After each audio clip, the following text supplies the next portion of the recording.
So, let's start at the beginning.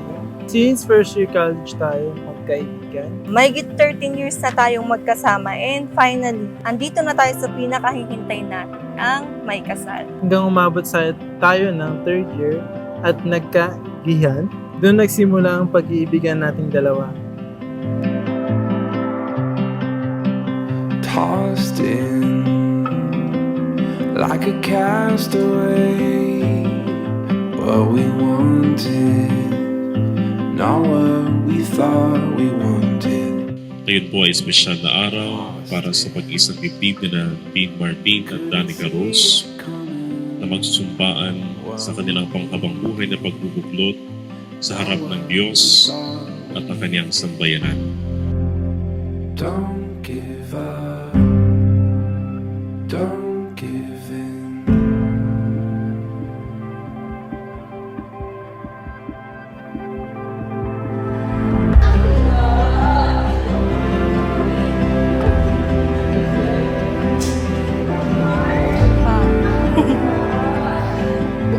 Maganda mo. Thank you. Ganda mo. Stay dali. Ganda mo.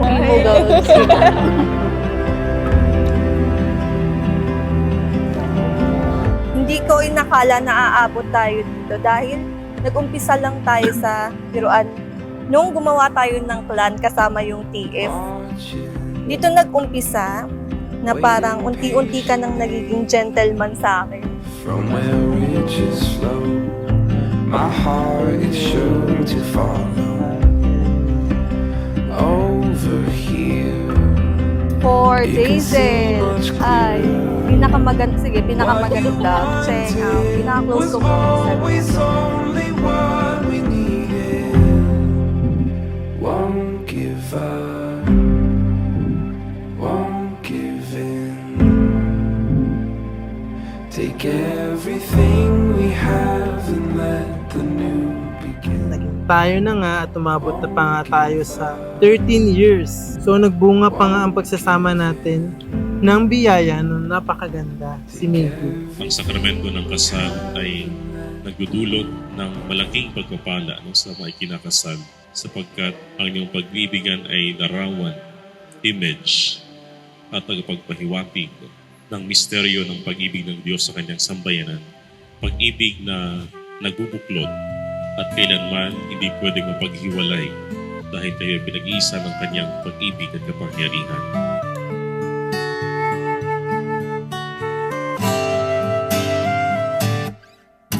Tungalay kong arana para sa dalagang Ay, oo. Ay, thank you. Open ko na ba to? Pinapabigay ni Missy. Salamat. Ay, parang alam ko to. Hi, me. This is a small gift for you. Pasensya na ito lang nakayanan ko. Ay! I love you so much, Edie. Okay lang kahit ano pa yan. Heidi, happy birthday and happy wedding day sa atin. I hope na magiging happy ka sa gift ko for you. See you later, Edie ko. Thank you. Kaya na sana ang dalawa siyang huli at hanggang-isa papatunayan ang unang pag-ibig ay di Ito lang kami din. Diba? Love you. Nakailang tula na At hindi mo na ako inaasar. Napansin na din ng mga college friends natin na nagiging sobrang close na tayong dalawa. Tinutulungan mo ako sa thesis ko. At ako lang ang nakapag.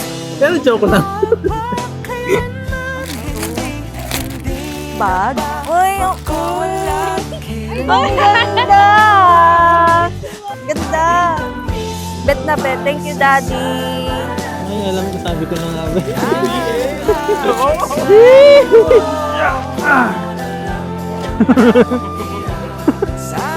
Alam ko naman yung gift mo. Ang bigat eh. Pero, thank you. Yun. Wish gift ko. Thank you. I love you. mag-isa. Kahit wala ka na. Nung araw din ng birthday ko, pinagdasal ko sa Panginoon na ibigay niya ako sa tamang tao. Isang linggo ang lumipas, August 11, 2011. Kinasal tayo, kasal-kasalan ba? Ni Beshi sa McDo at dito na nag-umpisa ang relasyon natin dalawa.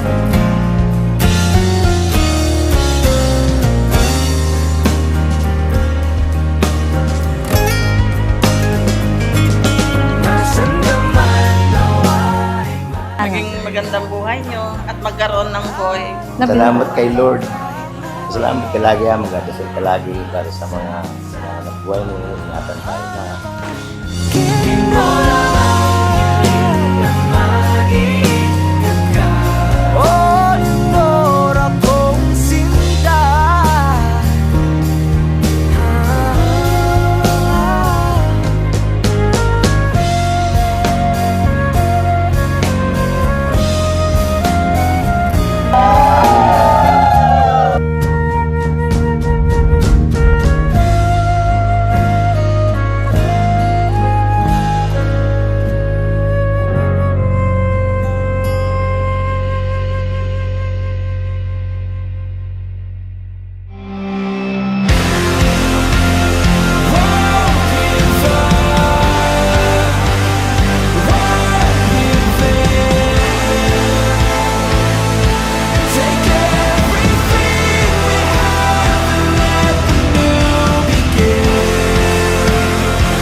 Maraming salamat sa lahat ng pagsisikap at pag-iintindi mo sa akin.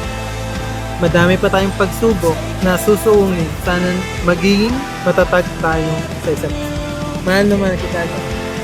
Hindi mo man ako narinig na nangako sa'yo, palagi mo lang tatandaan na hindi kita iiwan kahit ano man ang mangyari.